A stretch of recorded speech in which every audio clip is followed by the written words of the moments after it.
The Three Sisters. Anton Chekhov is one of the greatest writers of the world in history.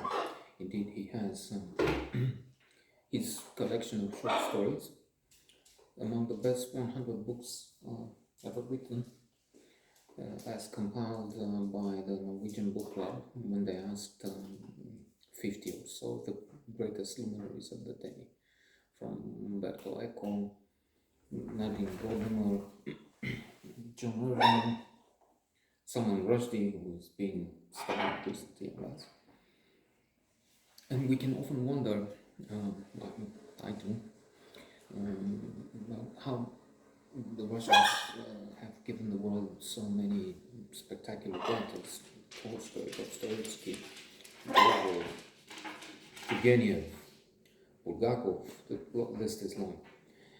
And then scientists, Mandela, Pavlov, and musicians, composers, Tchaikovsky. Let's stop, because we would need to spend hours. And then such ghastly leaders, from Ivan the Terrible through Lenin, Stalin to Putin, even the celebrated Peter the Great, apparently quite awfully, and his son Putin killed.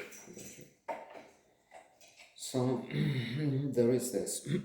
Now about the Three Sisters, the adaptation I speak now of is produced and directed by Laurence Olivier, Magister Louis, a master of this game, one of the best writers, and indeed a great director, as we can see in this play.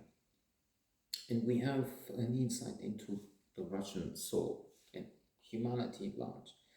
The Three Sisters would be Olga, the eldest, a troubled teacher, a sensitive woman. At one point, Natasha is talking about the old servant going away, and because she can't stand it, I mean, she's not doing anything, and why would we keep her and send her to the country, as if there is a place for her to go.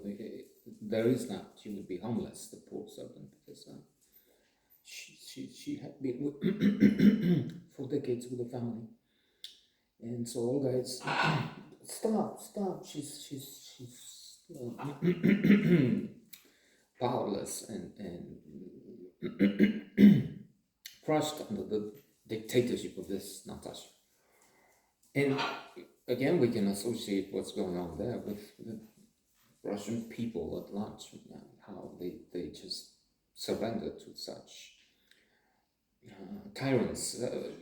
Some would say they wish for them. It's in the spirit somehow. Or another thing would be learned helplessness. And there is a wonderful book by the co-founder of positive psychology, Martin Seligman, learned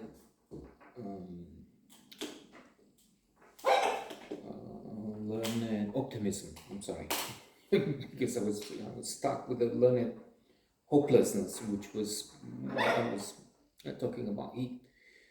Indeed, that's the first stage. He was working in some studies early on, done with dogs. Not the Pavlov ones, only more than a century back, so not a lot there. But other studies in which, and of course, then that was just a people attempt because there's so many studies that have been done with that, and are now, fortunately, with more respect for the well-being of animals, dogs and others, something which was not taken so much into account in the past. So they did. Let's limit bad things to dogs, sharks, while they were unable to escape. And some dogs were allowed to find space out. But the dogs which were kept in an enclosure when they were hurt, let's say that. When there was no obstacle, when they could escape and they could go out, when anything happened to them, they didn't. They have learned to be hopeless. That's the whole point. They have, they know no better, so to say, and so they just stay there, even if they can just go out of that place, of that cage, which was now open, so to say.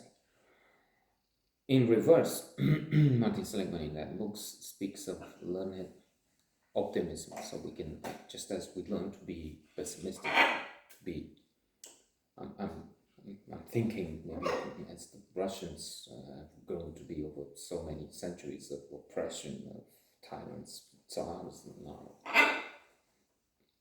this is a terrible president. We can learn to be optimistic, but when there seems to be no escape, news of yesterday was that, okay, with the conscription, they want to get 300,000 people or so in to join the army. And many are trying to escape through Finland, through Georgia. And as they have this 16 kilometers long, 10 miles long queue at the border, the authorities have placed a hub for